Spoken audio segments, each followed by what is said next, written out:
Well, good morning, everyone. I'm Harry Kimball out here in the Minibed experimental garden. I am tending to the mini beds here before the clouds break and the sun and the humidity come. This is the time of day to be in the garden and getting some things done. I want to focus right here on my tomatoes. And I want to talk to you about these garbage bag cloches because they are a fantastic idea for getting tomatoes off to a great start in the spring. I believe I did a video a few years ago about the garbage bag cloches, but I'm going to do another one here because it's such a great idea.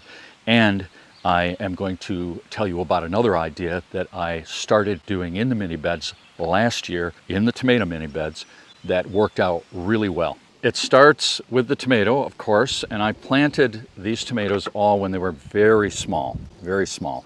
And I immediately put the cage around them, and this is a really good quality cage, heavy gauge wire, nice and tall. I'll put information in the description about where I got that. I've had it for several years. This one here is less good. It's lighter gauge wire, and it's not as tall. Plant the tomato, put the cage around it, and then the garbage bag. And this garbage bag is a U-line. I'll put the number on. You probably don't want to buy a big box of them, which is how they sell them. But the idea is it's a clear garbage bag. This one happens to fit perfectly. Cut the bottom out, slide it over, and if it's going to slip down, you think, put some binder clips on it. I've got some over here because these cages are smaller and it needed binder clips. Okay, right there. And that's it. The red plastic mulch that you see on the bottom there, I did not put that on when I planted the tomato. I put that on later, and I'll talk about that in a minute. But that's the idea right there. This is falling down. Here, I'll show you how I removed these cloche covers. I cut them off because they went on so hard that trying to remove them, there's a binder clip right there.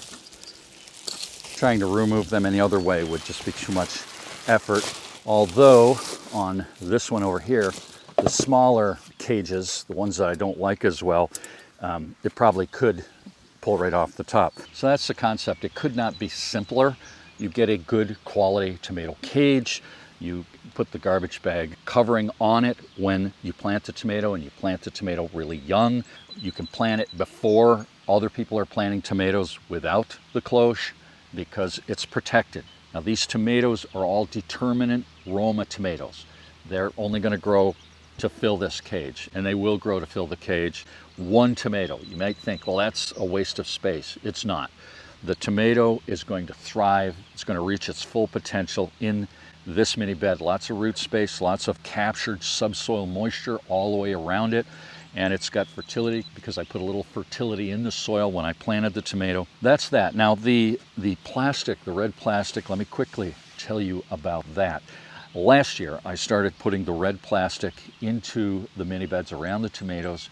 And the reason I did that is because I had a roll of red plastic that I had bought years ago and never used. It's been in my shed, my garden shed. I must have read something about red plastic, that it's good. I think it is good for tomatoes. I don't know. I forget what I read, but I had the plastic and I decided I'm going to use this because I can keep the weeds down. I can keep more moisture there, less maintenance. Okay, that's my main thought, less maintenance. So when the tomato had grown up about that high, not immediately, but when it had grown up about that high, and other little weed seeds around the bed had grown up with it, what I did was I just cultivated the soil to disturb the weeds.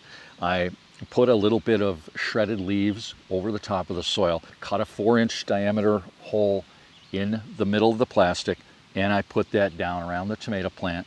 You know, it was much smaller than this, of course, and that's the time to do it. Timing is important with so many gardening things. And then the mini bed frame holds the plastic from blowing away. Now, last year, we did have a dry spell, and it was a couple weeks long. It was really dry, and the beauty of mini bed gardening is that, at least in my environment here in upstate New York, you don't have to water the mini beds. You don't have to irrigate.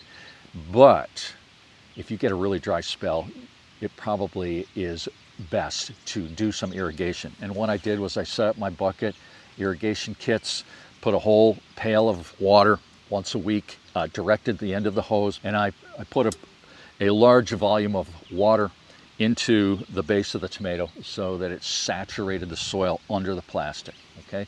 You don't have to do that every night after work. You don't have to go out and water your garden. That's it. I'll go down through, I'll show you each of these beds. Yeah, there's our bed, our feature bed right there. And we'll go right down through here. I've got a couple, those are heirloom tomatoes, two varieties of heirloom tomatoes, slicers. This one here, look at that. It's not as big. It's not thriving like this one.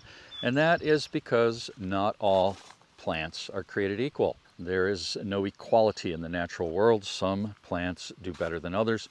That one's going to do fine though. I mean, it's going to have what it needs and it's going to be productive.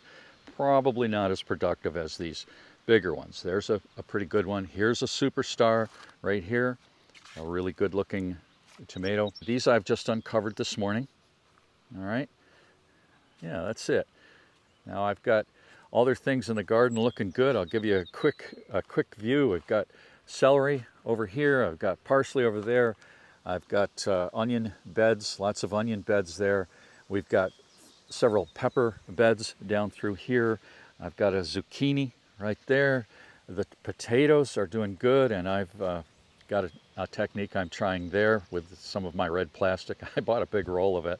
Look, the garlic's got its scapes over here, which are going to be removed. The garlic is starting to dry down.